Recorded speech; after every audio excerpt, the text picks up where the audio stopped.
Good morning everyone. We are the group 6 and today we are going to discuss about the literature of Israel. And now let's know first the geography of Israel.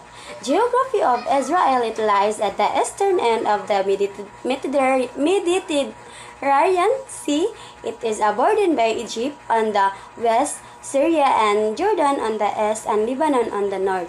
And now let's move on to the government of Israel. So the government of Israel is a parliamentary democracy or consistent of legislative, executive and judicial branches. Its institutions are the presidency, the concert of parliament, or the government, the cabinet, and the judiciary and the state controller. Etymology of Israel. According to the Hebrew Bible, the name Israel was given to the partridge Jacob, or preserved with God, after he successfully wrestled with an angel of God. And Jacob's 12 sons became the ancestors of the Israelites, also known as the 12 tribe of Israel of children or Israel. And Jacob and his son, he lived in Canaan, but he forced by the feminine to go into Egypt for the generations until Moses, a great-great-grandson of Jacob, led to the Israelian back into the Canaan in the Exodus. And now let's move on to the history of Israel. History of Israel is Palestine, considered a holy land by Jews, Muslims, and Christians, and homeland of the modern state of Israel. A Hebrew kingdom established in 1000 BC was later split into the kingdoms of Judah and Israel. They were subsequently invaded by Assyrians, Babylonians, Egyptians, Persians, Romans, and Alexander the Great of the Macedonia. And by AD 135, few Jews were left in Palestinian. Most lived in the scattered and tenacious and the communities of the diaspora. And communities formed outside Palestine after the Babylonian. And now let's move on to the language of Israel. The language of Israel, there are two languages of Israel. It is Hebrew and the Arabic. So there are many religions of Israel. The first one in religion in Israel, it is a Jews, and the second percentage of the religion of Jews, it is a Muslim, and the third is a Christians, and the last one of religion of Israel, it is Jews. Hebrew has its origins in a Semitic language group known as the Canaanite group, which has written records dating back to the second millennium before Christ era or BCE, and the modern Hebrew, the language currently spoken and written in Israel, consists of 22-letter alphabet. There are no vowels in the Hebrew alphabet. For that matter, the origins of the term Hebrew is still quite uncertain. It could be derived from the word Eber or Ever, a Hebrew word meaning the other side, and conceivably referring again to Abraham, who crossed into the land of Canaan from the other side of the Euphrates or Jordan River. With the revival of the Hebrew language since the 19th century and with the emergence of the Yishuv, the term Hebrews has been applied to the Jewish people of this re-emerging society in Israel, or to the Jewish people in general. Orthodox Jewish men wear a kippah at all times and very orthodox, or Haredi men wear hats, and Haredi men wear white shirt and black jacket pants, while some Orthodox men wear white shirt with dark pants. This is traditional clothing but not required by Jewish law. Orthodox women wear modest clothing. There are famous or popular literatures in the Hebrews during the ancient, medieval, and modern. So I will be mentioning some of them. So for the ancient times, the Tanakh is the main sacred text of the Jews and is made up of 24 books. It consists of three parts: the Torah, which is the law, Nevi'im, the prophets, and the Ketuvim, the writings. There is also a broader meaning to the Torah, which is seen as the whole law. Hi, good evening. Welcome to Israel Literature. And this is Nino Salino, your Israel man for today. And I'm wearing the outfit from the Israel. This is my outfit. So now let's proceed to our discussion. Clothing serves many purposes, ranging from covering our bodies and disguising ourselves to deceive others, and to elevating ourselves and even inspiring to live up to moral ideals. So now let's talk about the Israel literature. If we're going to trace back the historical development of literature in Israel, we can categorize them into three periods. The first period is the biblical period. The second one is the post-biblical period. And the third one is the Middle Ages. So, okay, no. What is in the biblical period? So, let's start from biblical period. So, when we say biblical, this is relating to or taken or found in the Bible. The ancient Hebrews historiography is a great, it's where greater part of the Bible in history. So the ancient Hebrews historiography is a narration of past events in the history of the Israel, set within a chronological framework extending from the time of the human and national origins to end of a monarchy. And prophecy is written on the parallelistic form of poetry in the post-biblical period. So the prophecy, when we say prophecy, is a prediction of what will happen in the future. So it is just written in the parallelistic form, which means a poetic technique where writers repeat grammatically similar words or parts of the sentence throughout the poem or the text. As a literary device, parallelism is similar to like synonym of the word in that it focuses on the same or similar ideas repeated more than once. For example, I love thee purely as man strive for life. I love thee purely as the torn from praise. So, the T is the similarities between the texts. Next is the post-biblical period. The significant changes is that there was an extension, there was a many apocryphal and apocalyptic books that were patterned after the biblical prototype. So when we say apocryphal, from Greek means in English means to hide away. In the biblical literature, works outside are accepted canon of scripture. The history of the term's usage indicates that it referred to a body of esoteric writing that were at the first price. Later, tolerated at final excluded. The word apocalypse or means revelation or unveiling. So an apocalyptic book claims to reveal things which are normally hidden or to reveal the future. So it means just like a prophecy. So there's a revelation of the future that one person can see what will happen in the future. So the Jewish apocalyptic books belong to approximately to the period of 200 BC to 200 AD, and it dealt with the end of the present order with the text word. So, as I've said a while ago, that post-biblical period is just like an extension of biblical period. So, when we say biblical, it's a Bible. Yeah. Now let's proceed to the Middle Ages and the Israel literature. So, it is referring to the Jewish literature during the medieval period, approximately 500 to 1500 CE.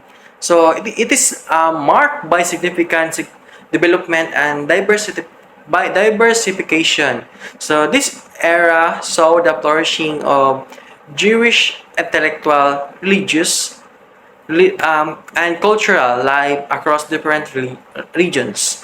So including the Middle East, North Africa, Spain, and Europe. The first one is the philosophical writing. Saida Ganon, one of the first major Jewish philosopher of the Middle Ages, known for his work Imonot be the book of the beliefs and opinions. So, which reconciles Jewish theology with Greek philosophy. The next one is Maimonides, or the Rabbi Moses bin Maimon, or Rambam. So, a prominent medieval Jewish philosopher and legal scholar. So, his work include the Guide for the Perplexed, or which means in Dalalat al-Harayan and Mishneh Torah. So, the comprehensive code of the Jewish law. Next one is a Joda Halevi. So, this is the philosopher and a poet known for his philosophical treatise Kurazi, which depends Buddhism against philosophical skepticism and other religions. So now let's talk about the Bible. So Bible is a collection of sacred texts and scriptures central to Buddhism. So and Christianity. It is considered by believers to be divinely inspired and record of the relationship between God and humanity. So it is significant stem from its profound influence on our religion, culture, law, literature, and history over millennia. So the Bible is divided into two main sections. The first one is the Old Testament. This is also known as the Hebrew Bible and Buddhism. It contains texts sacred in both Judaism and Christianity. So it will also consist of various books grouped into categories such as the Torah law. So as what I've said a while ago, that this Torah is a law. So this is like the historical books, the wisdom books, and the prophets. So the next one are the what we call the New Testament.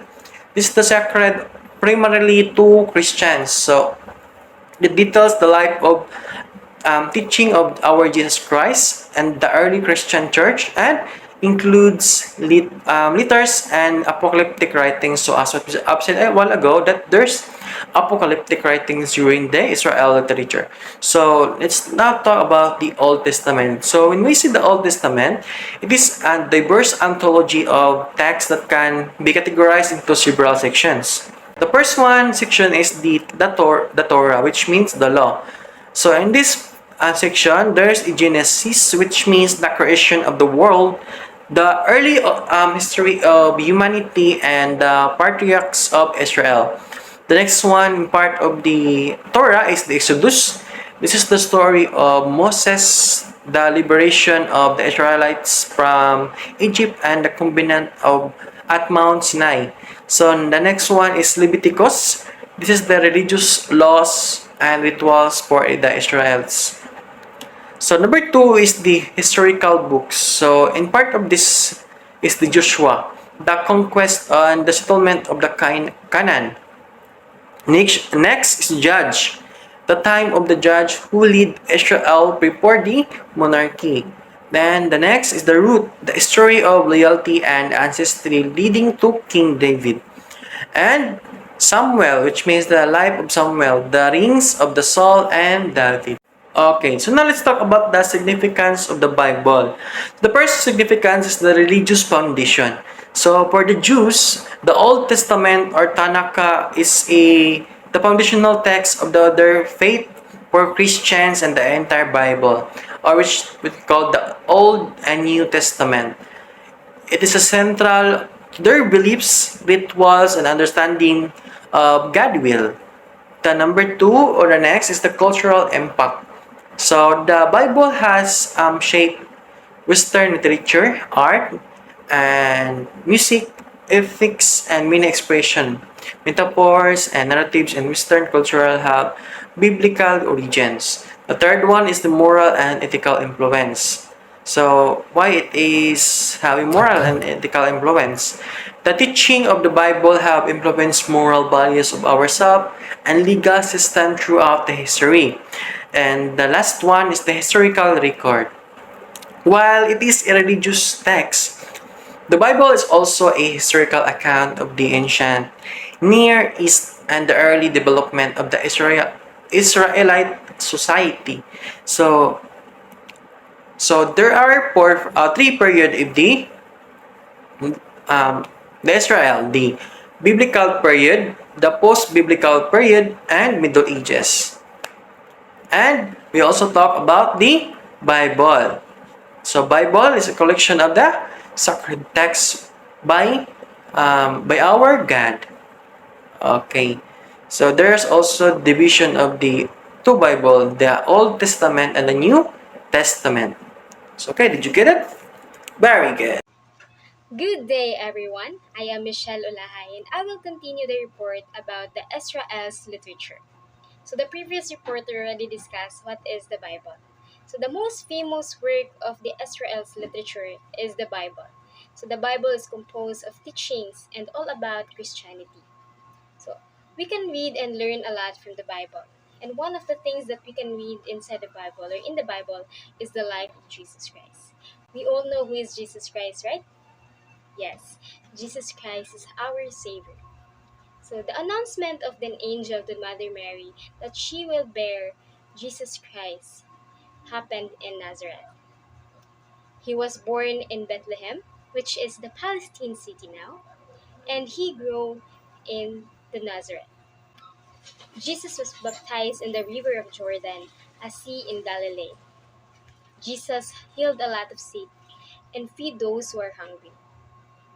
Through the Bible, we were able to know and look back where the Christianity started and how Jesus saved us. But why do we need to know the life of Jesus? What is the importance of knowing the life of Jesus?